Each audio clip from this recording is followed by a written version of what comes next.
स्वागत छ तपाईहरुलाई एउटा नयाँ भिडियोमा।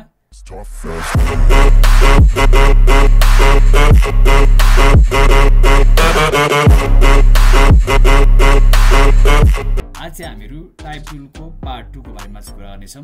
सो हामीले टेक्स्ट लेख्न त जानेका थियौं। सो टेक्स्ट लेख्न जानिसकेपछि हामीहरु इफेक्ट कन्ट्रोलमा जान्छौं र इफेक्ट कन्ट्रोलमा तपाईले डिफरेन्ट टेक्स्टबाट यसरी फोल्डर खोलेर यसरी धेरै कुराहरु देख्न सक्नुहुन्छ। सो फर्स्टमा आउँछ मास्किङको, यसको बारेमा हामीले अगाडि नै कुरा गरेका छौं। सो तपाईले यो भिडियो चाहिँ युट्युबमा गएर हेर्न सक्नुहुन्छ राजीव ख्याजुको नाममा। सो अर्को छ सोर्स टेक्स्ट, यसमा चाहिँ तपाईले डिफरेन्ट टेक्स्टहरु यसरी चुज गर्न सक्नुहुन्छ। एक्जाम्पलको लागि मैले यसलाई चुज गरे र यसरी मैले चाहिँ यसरी चुज गर्न सक्छु।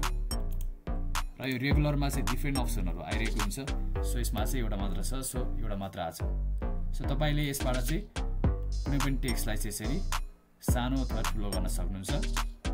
र एलाइनमेन्ट हो, यो चाहिँ बिचो सानो यसरी राख्न सक्नुहुन्छ। बिचमा राख्ने हो कि साइडमा राख्ने हो कि बिचमा राख्ने हो। अर्को छ टेक्स्टको ग्यापिङलाई बढाउने। सो तपाईले टेक्स्ट भित्रको ग्यापिङलाई पनि यसरी बढाउन सक्नुहुन्छ।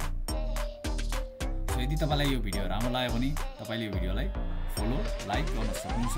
सो हामीहरु अर्को भिडियोमा फेरि पनि भेट्नेछौं। तबसम्मको लागि stay safe, stay healthy and by.